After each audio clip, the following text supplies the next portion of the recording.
A trial began today for a Brooklyn woman accused of trying to fatally poison her look-alike friend with cheesecake. Viktoria Nasyrova of Sheepshead Bay is facing multiple charges in the case, including attempted murder. Prosecutors say back in 2016, Nasyrova gave her friend cheesecake laced with a drug so she could steal her identity and other property.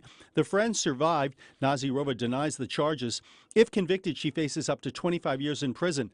Let's listen in to the opening statements. We're now going to have the opening statement by the prosecution, and that will be Mr. Liturgis. Sir. Thank you, Your Honor.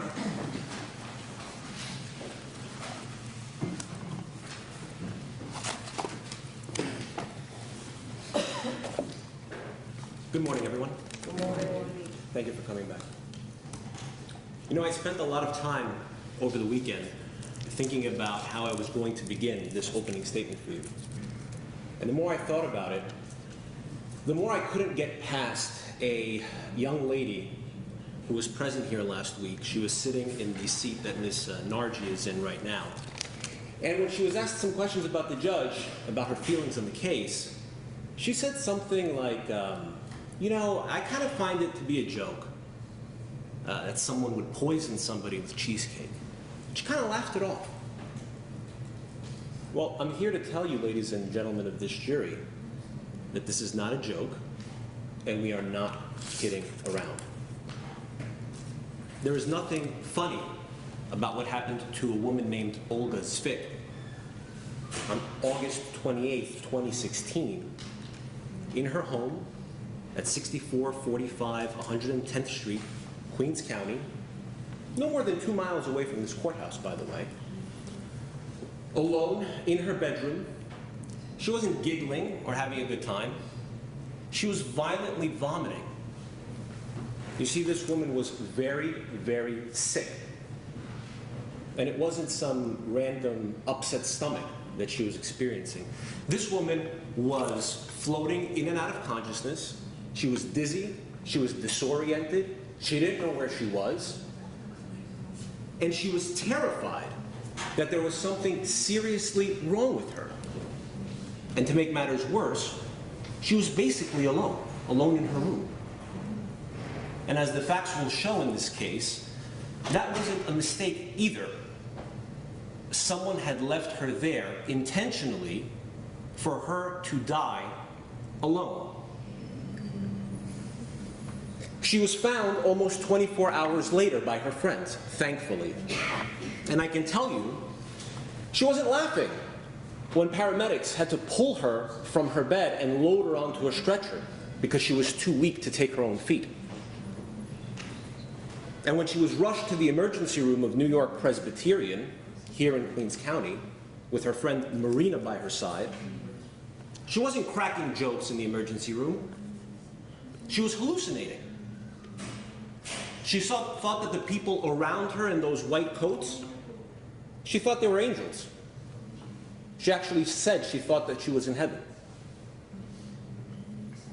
Thankfully, this woman did not die as was intended. She lived. It took her several days to start getting better, and you'll learn that she's relatively healthy now, but she's not without permanent damage or permanent effects. You'll learn that even to this day, she suffers from some permanent memory loss. She can't remember the last couple of days of August 2016, nor can she remember the first couple of days of September of 2016. And I wish I could say that the only loss she suffered was of the physical kind. But that's not the case. As you see, members of the jury, when she finally started getting better, getting back to normal, she realized that she hadn't been the unfortunate person who had some rare or exotic disease that caused her serious harm. No, she knew that she had been poisoned. Why? Because she came to realize that many of her valuables were gone from her room. Almost $4,000 in cash, a red purse, a cherished ring, and most importantly, her Ukrainian passport and her US-issued employment authorization card, a document which demonstrated her legal status in this country. As luck would have it, this case happens to be prosecuted in Queens County, which is, by all accounts, the most diverse county in the world. And there are people on this jury from various parts of the world, some who came to this country from some other part of the world. And so you all have an appreciation of when a person comes from another country to this country and they are granted something that they can hold, something that they can show, which proves their legal status, it's worth more than gold. Those things were missing.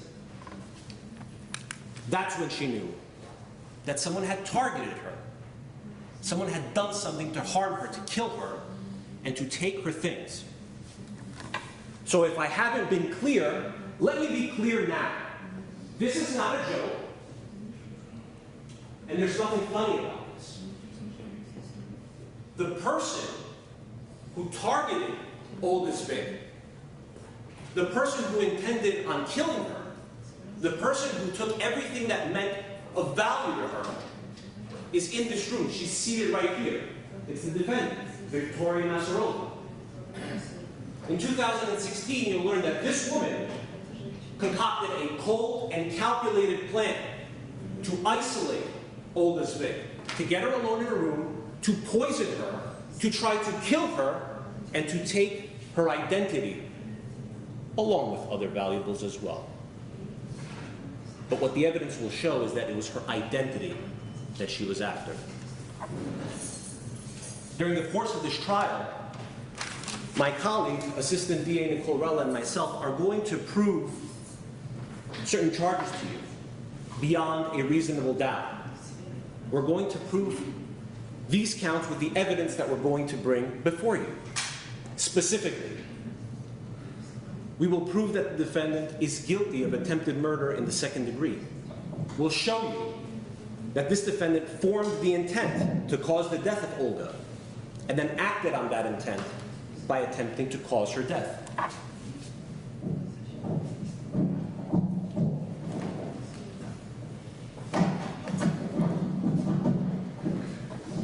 We'll also prove attempted assault in the first degree.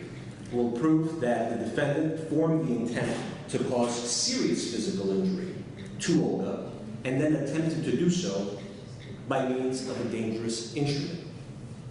We'll additionally prove assault in the second degree. The evidence will show that the defendant administered a drug to Olga, and without her consent, and without any other lawful or medical purpose, and that the drug was fully capable of causing unconsciousness or physical harm, and in the case of Olga, that it did cause her to become unconscious and suffer physical harm.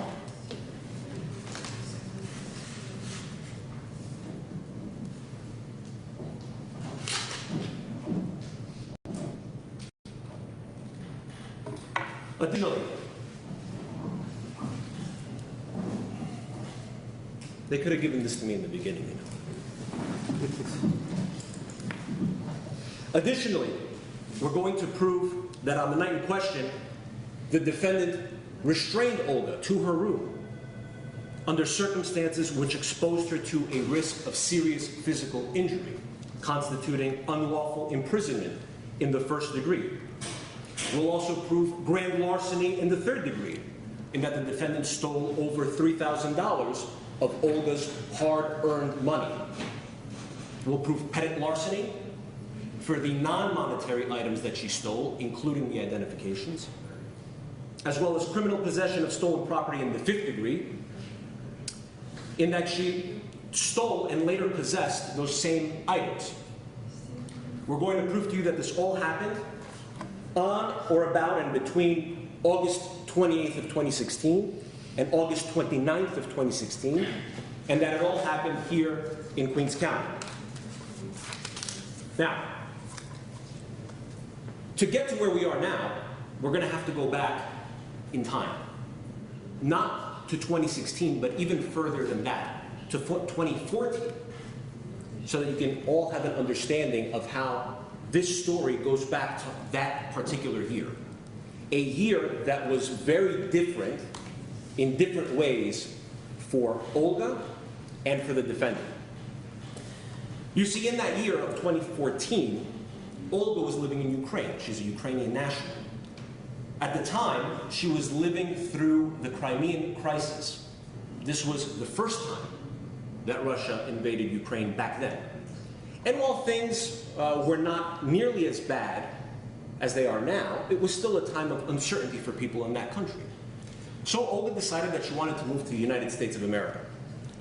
She decided to do so legally and under political asylum.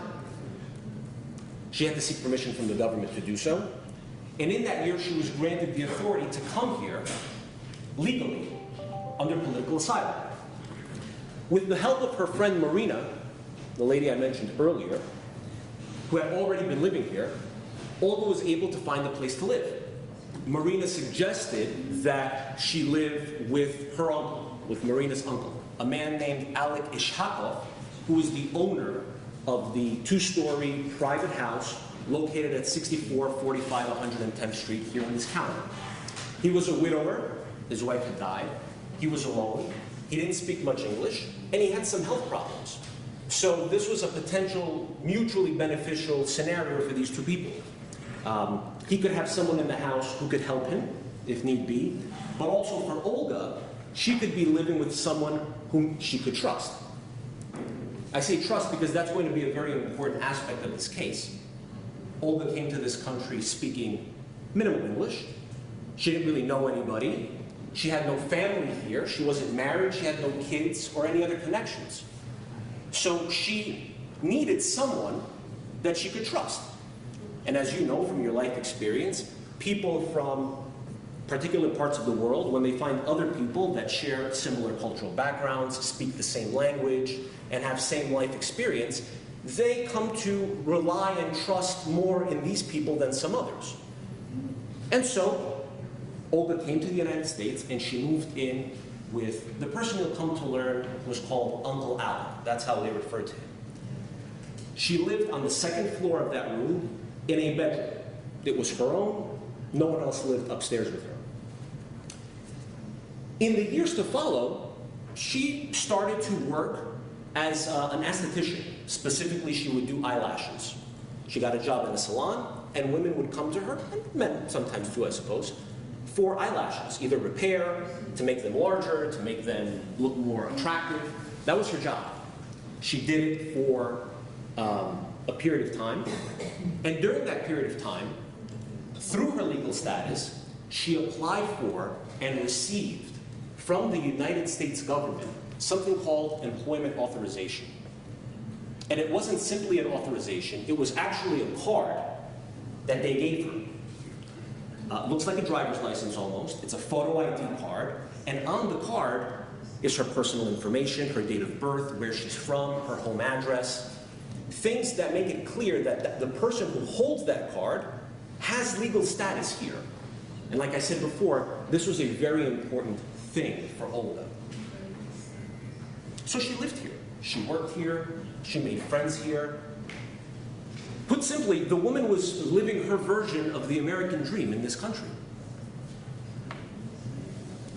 In 2014, however, the defendant, Viktoria Nasyrova, was living in a situation that is anything but dream-like.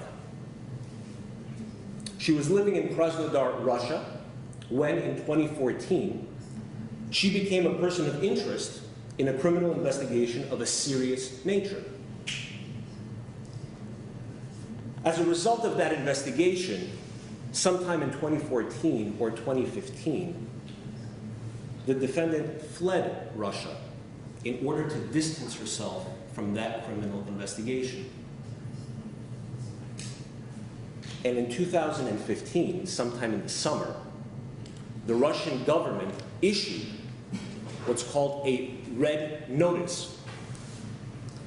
This was a request to law enforcement, not in Russia, not in Europe, but worldwide, seeking the apprehension of the defendant, Viktoria Nasyrova. You heard that right, members of the jury.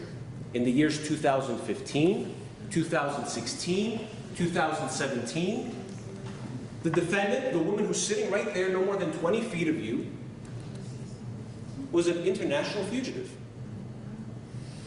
Now, I want to be very clear about something. This is an American court of law. This is not Russia. We are the people of the state of New York, not of the Russian Federation. So during the course of this trial, you will hear minimal information about what's going on in Russia for a number of reasons. Number one, we don't have access to their witnesses. Number two, we don't have access to their evidence. Number three, this is not the case of what happened in Russia. And number four, we don't even have legal authority to prove anything about what happened in Russia. What we're going to do in this case is give you a very specific and very relevant portion of what happened. We're going to prove to you that this defendant came to the United States because she knew that she was wanted, that she was aware of that fact. And while she was here, she developed a motive. We spoke about motivations during jury selection. She developed a motive, a reason to shed the identity of Viktoria Nasyrova and assume the identity of someone else because she was desperate to never return to Russia. That's the why. The how and the who comes later when she meets Olga Zvik. Because you're going to find out that in 2015 and 2016 in particular, Olga Zvik and the defendant looked very much alike. You're going to see photos of them, side by side. Similar age, similar background, similar accent, similar language. The evidence will show that Olga Zvik was a pretty good look-alike for the defendant. And most importantly, she was here alone, not married, no other family. She was vulnerable. That's what the evidence will show.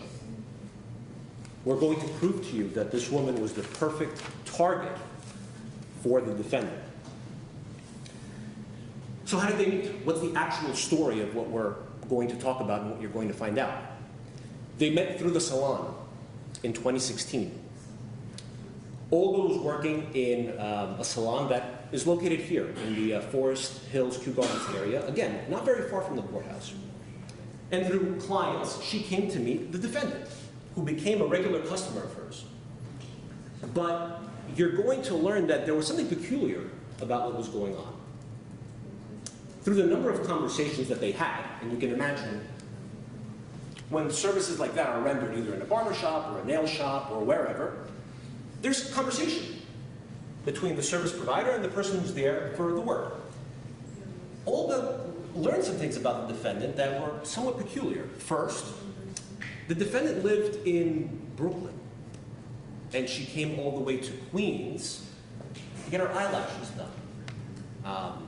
Anyone who's lived in New York City long enough knows that you either are in Brooklyn or in Queens. And if you try to get into the BQE at some point, you got to think twice about it. But this woman was coming like once every so often, all the way from Brooklyn to Queens to get her eyelashes done. Additionally, during their conversations, the defendant would offer information about herself. One of the things that she said to Olga was, "Oh, I'm going to get my green card soon." The evidence will show that that's not true. And so that triggered Olga to give a little information back. Be nice, form a relationship. And so during their sessions, Olga made the mistake of telling the defendant, "Oh, I'm getting my employment authorization card soon." You'll learn that it renews every year or 2 years. Not as long as a passport, but a year or 2 years. So the defendant was able to extract some information from Olga. And then in the final week of August of 2016, this had been going on for a few months at that point.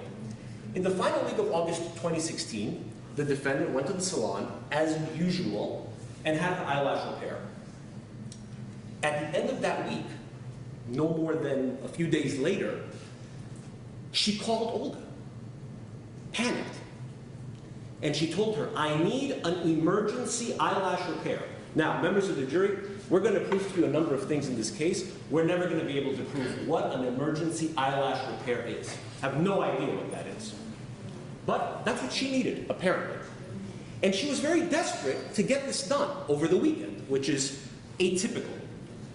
Moreover, when Olga said to her, well, why don't you come back to the salon and get it done at the salon? The defendant said to her, no, no, no. I have a very important trip. I'm going on vacation, and I need these eyelashes fixed as soon as possible. Can I come to your home? Olga was reluctant about that. The defendant had been to her home on a prior occasion, you're going to come to learn, but not in a capacity where Olga was having her there as her client to provide services for her. So she said, I'm kind of uncomfortable about that. I don't want to do the work in my home. The defendant insisted, I'm going to come to your home. Can I please come to your home? I need to get this done. Not wanting to appear disrespectful or mean. Finally, Olga gave in and said, okay, I'll have you at my home. And the decision was made for the defendant to go to Olga's home on August 28th, 2016. That was a Saturday. But there was something special about what was going to happen in that meeting. The defendant, being so grateful and so appreciative of the fact that Olga was going to bring her into her home, insisted that she bring her a gift. You're going to learn that this is not a fairy tale. There's evidence that's going to support this. She said to her, I have to bring you a gift. I'm going to bring you some delicious cheesecake. And Olga said, listen, that's fine.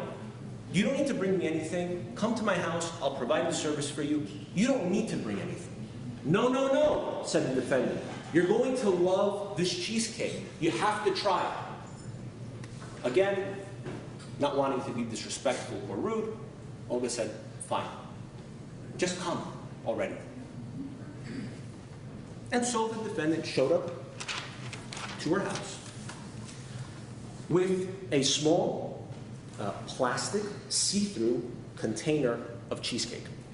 It's the kind of container that you're going to see. It's the kind of container that if you've gone to any restaurant or deli in New York City ever, you'll recognize it immediately.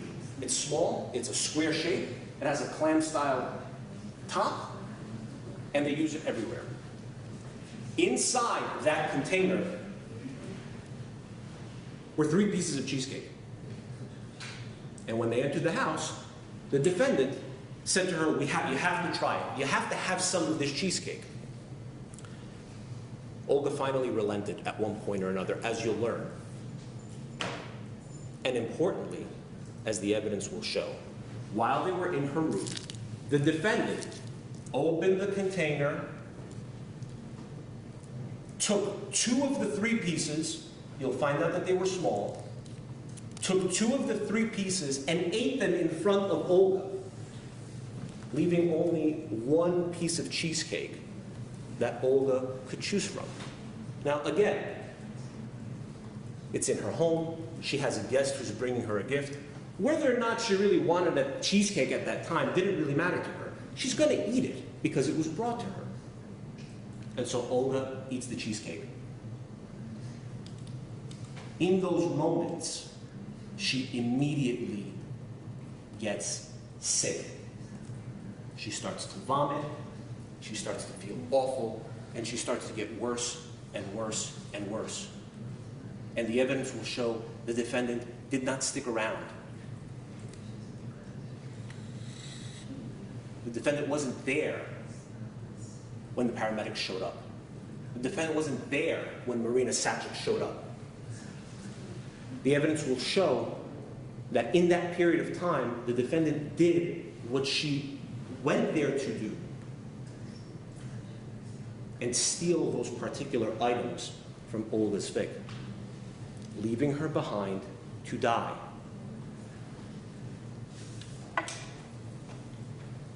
How are we going to prove all of this to you? You're of course thinking, this is a very interesting story. Mr. Liturgis, you got any proof? You bet. There's overwhelming proof in this case. You submit. I submit. For now. This is not evidence. We'll be bringing you the evidence later. There are going to be witnesses that take the stand, as the judge told you, and you're going to listen to what they have to say. You're also going to look at the things they bring you. Remember, we talked about this in jury selection. Someone can take the stand and say it's raining outside. You have no reason to know whether they're telling the truth or not. But if they bring you that umbrella that's wet, it becomes helpful. Well, members of the jury, we're going to bring you so many umbrellas in this case that you're not going to know where to put them. And when we bring you this evidence, we're going to ask you to look at it, examine it, and think about it in the context of this case, putting aside what doesn't make sense and focusing in on what makes sense. The proof is, broadly speaking, going to fall into one of two categories. What happened to Olga Svik, and who's responsible, if anyone, for what happened to her? It goes without saying that you're going to hear from Olga. She's going to take the stand in this case, and she's going to explain to you everything that happened to her, everything that she can remember, of course. And I'm going to ask you to keep that in mind, because you'll come to learn that the woman has suffered some memory loss. So she's going to tell you about how she met the defendant, their relationship, all the different things that led up to August 28th, and then whatever she can remember after about September 2nd of 2016. You'll hear today from Marina Sajik, Olga's friend, who went to the house when Olga was discovered, saw the paramedics, and went with her to the hospital. She will describe to you the condition that she found her friend in. Pay close attention to those details. You're going to learn that Olga had not one but two hospitalizations in connection to what happened to her. She went to New York Presbyterian for the last few days of August 2016 and the first day of September 2016. She was discharged and then went back to a different hospital, North Shore Manhasset, the following day. Her medical records will be provided to you as evidence. You're going to take a look at what those records say, and you're going to see that her account of what happened to her and the account of Marina as to her condition is corroborated by those medical records. You'll come to learn that she had an altered mental status as per the hospital. That she was the victim, or that she had experienced an intoxication of a drug, that she experienced some encephalopathy. You'll also learn that doctors gave her medications to try to treat her, different antibiotics, in an attempt to get her to get well. You'll also find out that the hospital ran tests, diagnostic tests, to find out what could possibly be wrong with her. Specifically, they examined her urine. And you'll learn that that urine test happened almost 24 hours after the initial consumption of the toxin. The person who will walk you through those records and explain to you the significance of what happened to Olga in that context is Dr. Gail Cooper. She is the director of forensic toxicology at the Office of the Chief Medical Examiner of the City of New York. Her specialty, toxicology, which you're going to come to learn is the study of toxins and poisons on the human body. She's going to tell you a number of things. First, she's going to talk to you about what it is that we're talking about here. What is the toxin? The name of the toxin is phenazepam. It is a benzodiazepine which is designed by its manufacturer to suppress the central nervous system. It's used for treatments for anxiety, for seizures, It has the effect of lowering the heart rate. It has the effect of depressing a number of functions of the human body. And importantly, members of the jury, this drug is not made in this country. It's not legal to have it in this country. It's not used in this country. This drug is made in one place and one place only. That is the defendant's home country of Russia. This is a powerful Russian brand sedative, a benzodiazepine, that the evidence will show the defendant used on her target. In the context of Dr. Cooper's testimony, you're going to come to learn that it's not the easiest thing in the world to pick up this toxin, even if you're looking for it. And when we go through Olga's medical records, you're going to come to learn that the drug screening that they did on her urine was actually negative for benzodiazepines. But I'm going to ask you to keep your eyes and ears open for the reasons why it may have been. Because you're going to come to learn that there are a number of different scientific factors that go into whether a hospital can detect that kind of poison versus, let's say, a forensic toxicology lab whose job it is to detect poisons in the cases of a criminal nature. So pay attention to what Dr. Cooper says about what happened to Olga Zvik and how it is that even though in her medical records it doesn't say phenazepam, that everything she experienced is totally consistent with having ingested it. So you may say to yourself, well, Mr. Liturgis, if there isn't any phenazepam or reference of phenazepam in the hospital records, how are you all going to prove that it was used in this case? Wonderful question. For that, we're going to have to go back to the scene of the crime. You're going to come to learn that in the days of her first hospitalization, Olga's sister Irina Kozachenko, who was living in Ukraine at the time, was notified to come to the United States to aid her sister. And so she rushed here to figure out what was going on with her sister. Now, she, you'll learn, enters this sequence of events somewhere in the middle. Olga is already now back to her home from the first hospital. She's not fully well, but she's not sort of critical at the time. She's just sick at that point. And so Irina comes into the situation with a curious mind, trying to figure out what happened here. You'll find out from both Olga and Irina that Olga doesn't take medications. She's not on any prescription meds.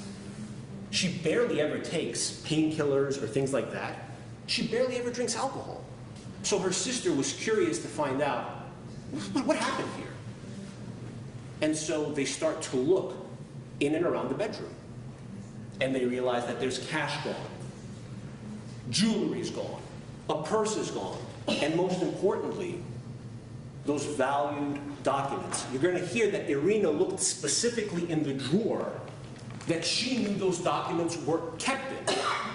And the reason she knew that was because during the 2-year period between 2014 and 2016 that Olga was living here, Irina would come and visit her sometimes. She had a visa, a tourist visa, that allowed her to come to New York City. And when she came to New York City to visit her sister and stayed in that house, she would take her very important documents and put them in that same drawer. They were gone. And quite importantly, as the evidence will show, Irina noticed something else very peculiar. There was a number, maybe more than 20 or 30, white pills that were scattered about the floor by and under Olga's bed. Very strange to to Irina, you'll hear.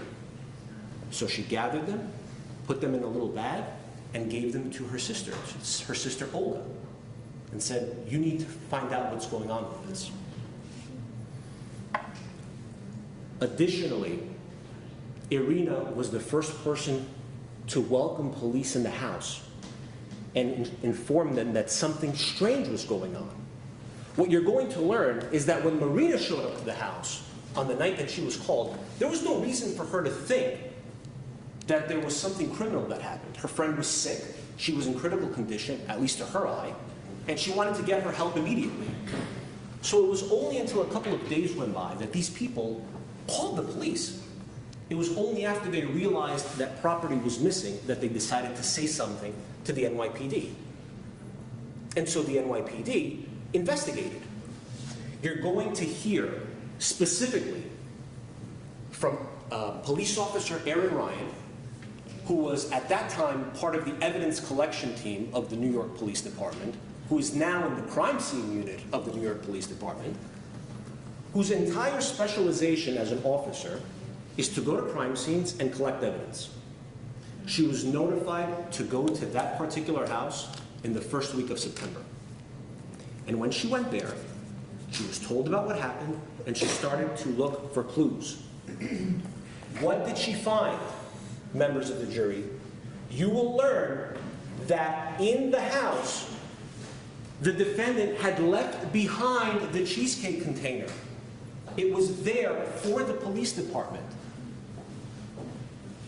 And so it was found, it was processed, and it was sent for testing. You'll even see some pictures of it because it was photographed as it first appeared in the home. And you'll notice a couple of things. Number one, you'll see that very clearly something had been in there. And you'll see in the photo that there's like a residue on the bottom of the container. So it was collected and it was sent off for testing. Enter Emmanuel Calderon. He's a senior forensic chemist at the Department of Homeland Security. His function, his job, is to test items for drugs, toxins, controlled substances, non-controlled substances, anything you can imagine. So the container was tested. This cheesecake container, this piece of plastic that once upon a time had cheesecake in it, was tested at a federal drug lab. What did they find inside that container? Phenazepam. There's scientific forensic evidence that proves that there was phenazepam in that container.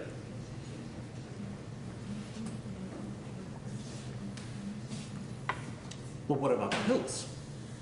The pills were also collected, turned over to the New York Police Department, and tested. And wait till you hear this. When they were sent to the New York Police Department drug laboratory and they were tested, the result was no controlled substance found. You'll hear from the chemist, the person in the New York Police Department that tested it.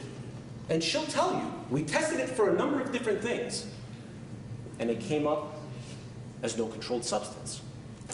You're going to come to learn that the search had to be expanded in order to actually detect what was in those pills. That evidence, those pills, were then taken and sent to Tara Rossi, the senior forensic chemist who works regularly with the FBI, the Federal Bureau of Investigation at the federal level. She received it, and she had to test it using federal equipment, not New York State equipment. And when she tested the pills that had been found under Olga's bed, just guess what was in those pills? Phenazepam.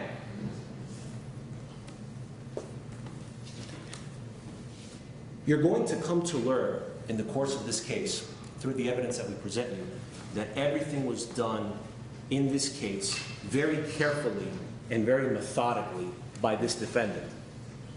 We're going to prove to you that not only did she poison Olga with the intent to kill her and steal her identity, that she also staged the bedroom so that it could look like a suicide.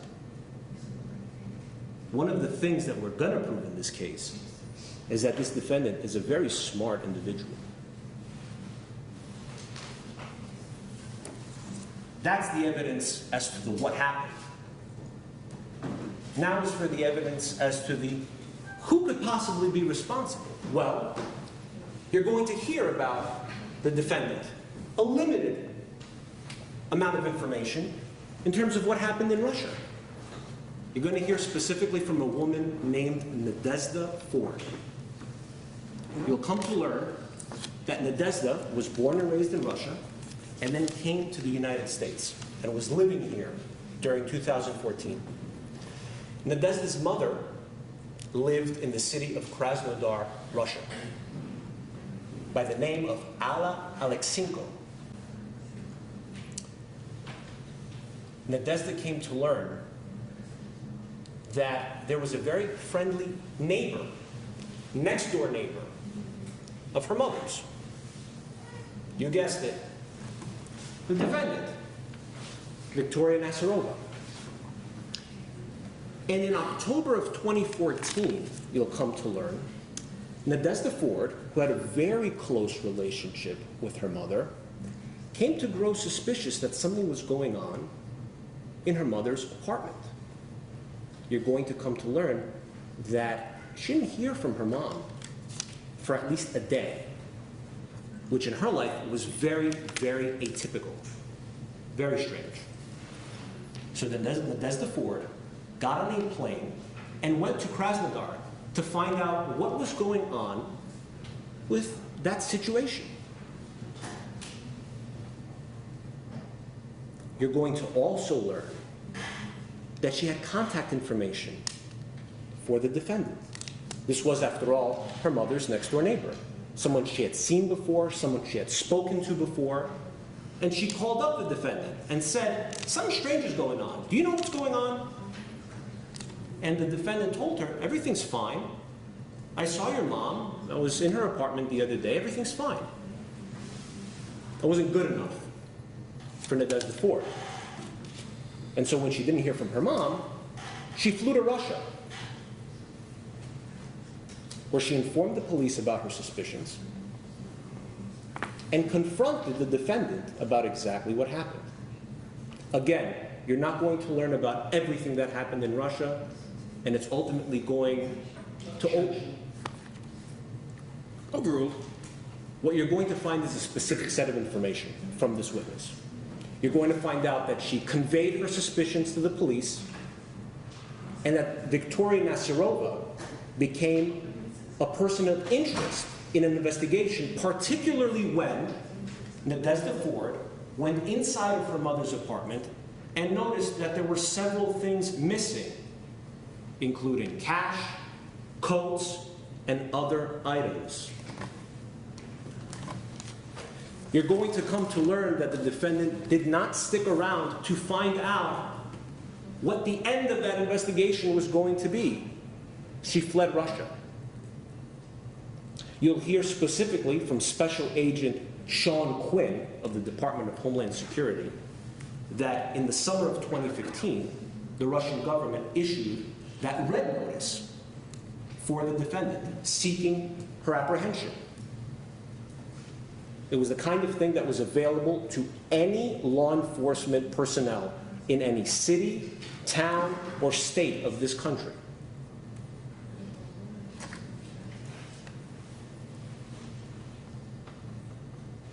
This is the motive, members of the jury, for this crime. And that's what we're going to prove to you during the course of this case. But that's not the only evidence that we have that will prove to you that it is the defendant that committed that crime. Remember the cheesecake container? The one that has, as we will prove, the phenazepam in it? When it was recovered by the evidence collection team of the New York Police Department, it was processed for DNA evidence.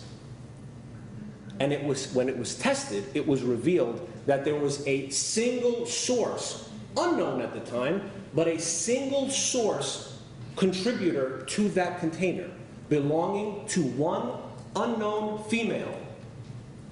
All they knew at the time was that there was female DNA. They didn't know who it belonged to. Enter Detective Kevin Rogers of the New York Police Department. You're going to learn that he was given a court order to obtain DNA evidence from this defendant. You're going to find out how he did it. It's a very simple procedure. The detective will inform you and will testify to the fact that he gave this defendant a cotton swab and told her to swab the inside of her mouth for DNA. It was then taken, sealed, saved, and sent to the office of the chief medical examiner for further testing. That's when criminalist Shannon Talty of that office did a forensic comparison. She tested the original sample against that of the defendant's. And what did it show? It showed that the DNA that was on that container belongs to Viktoria Nasyrova. So on top of everything that you're going to hear from civilian witnesses, you're going to come to learn that there is a cheesecake container that had phenazepam in it, and that also had the defendant's DNA on it. We're going to ultimately argue to you that that's more than enough proof. But that's not where we're stopping with our presentation of evidence. In order to convince you that this was not some accident or mistake or crazy set of circumstances, we're going to provide you with even more evidence. You're going to hear from a man named Ruben Borakov. He'll tell you that in June of 2016, he met the defendant on an online Russian dating website, and that they got together at her request. She was very nice to him, you'll learn. She planned to have him over to her apartment for a meal where she prepared fish, vegetables, but you'll notice a couple of things will be strange about that circumstance. Number one, you're going to learn that that apartment that they went to was not an apartment that the defendant lived in. And number two, that apartment wasn't really well furnished either. He'll inform you that it looked like someone either had just moved in or just moved out, but nevertheless, he wanted to be nice. This woman is going to cook him a nice meal. So he sat down and he ate the meal that this defendant prepared for her. What happened to this man? After taking 2 bites of his food, he passed out for 3 days with very little memory of what happened, other than that he was dizzy, couldn't really remember what happened, and that he ended up, unknowingly, in New York Presbyterian Hospital, the same hospital that Olga would find herself in 3 months later. And what we're going to prove to you is that his symptoms almost mirrored that of Olga's. He had an altered mental status. He had ingested a drug of an unspecified nature. And his tests, too, didn't pick up the phenazepam. But his situation, in many ways, mirrored Olga's. Not only in his dealings with the defendant, not only in his symptoms, but also what he came to learn after he was discharged from the hospital. He realized that his watch was gone, that his cash was gone, and that someone had made an unauthorized and fairly large purchase on his American Express. You're going to come to learn that the person who did all that was also the defendant, Viktoria Nasyrova. This will be further proof of her identity in this case. It will be further proof that there is no mistake. There is no other explanation in this case. That's what we intend to prove. But that's not all. Members of the jury, you learned from the judge that the defendant has no obligation to speak in court. And whether she does or she doesn't, it's her constitutional right. But what you're going to find out is that the defendant has made statements, more than one, out of court. Not to police officers, but to civilians, where she discussed what happened that night with Olga in her room and the cheesecake. You'll hear about what she said. You'll hear about how she said it. You'll hear about her demeanor. And while I won't tell you everything that she said or didn't say now, I will tell you one aspect of the conversation. She was asked this specific question, just like this.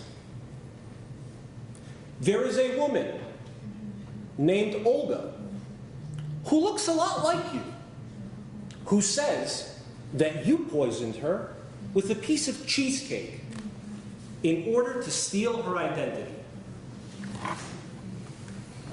You know what the defendant did? You know what this defendant did when she was asked that question? She smiled. And you know what her answer was? I can tell you, I know this person. I know whom you mean. I did not force her to eat the cheesecake. That's what this defendant said about that situation with that woman. She didn't force her to eat it. Those were her words that you'll hear directly from the evidence that we'll introduce in this case. Members of the jury, our proof is going to show you beyond a reasonable doubt that this is not a joke, it's not just a story, it's not an accident, it's not a mistake. This defendant intended to kill this woman and steal her identity. This is not a joke. And at the end of this trial, I'm going to come before you again. I'm going to discuss all of the evidence that we presented to you in this case, and I'm going to ask you to vote and deliberate and decide on this case and the charges that I laid out for you earlier. And I'm going to argue to you that the evidence in this case is consistent with one verdict and one verdict only, and that is guilty of every single count that this defendant is charged with. Thank you for your time. Thank you, counsel. Good morning. Good morning. Good morning. May it please the court, Madam Foreperson, members of the jury. Since February 26, 2018, Viktoria Nasyrova has been waiting for this day.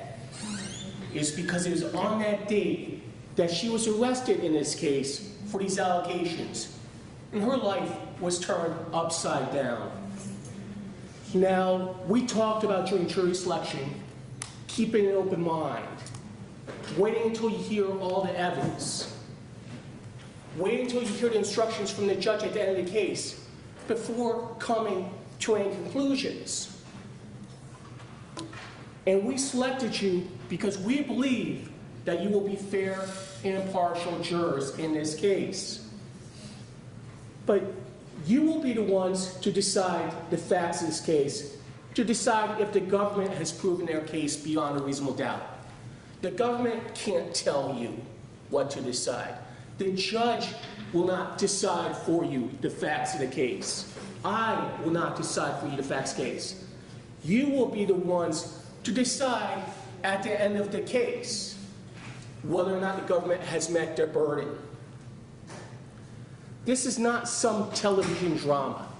This is not Law and Order. This is not Perry Mason. You're going to see these witnesses come in and testify. And I can tell you now, I can promise you now, that they're not going to break down on a stand on cross-examination, wave their hands around and say, oh, I'm lying. That is not how it works in reality. It's much more subtle and much more nuanced. And so I ask you, while the witnesses testify, you watch them carefully. You listen closely. You ask yourself about what the witnesses are saying. Does it make sense? And just as importantly, you ask yourselves, what doesn't make sense about what the witnesses are testifying to? I can't tell you what you're going to see and hear from that witness stand. The government can present the evidence that they wish to present, and we will see, as witnesses come in, what that evidence shows. What I can tell you, though, is this is not an open and shut case, as the government would have you believe.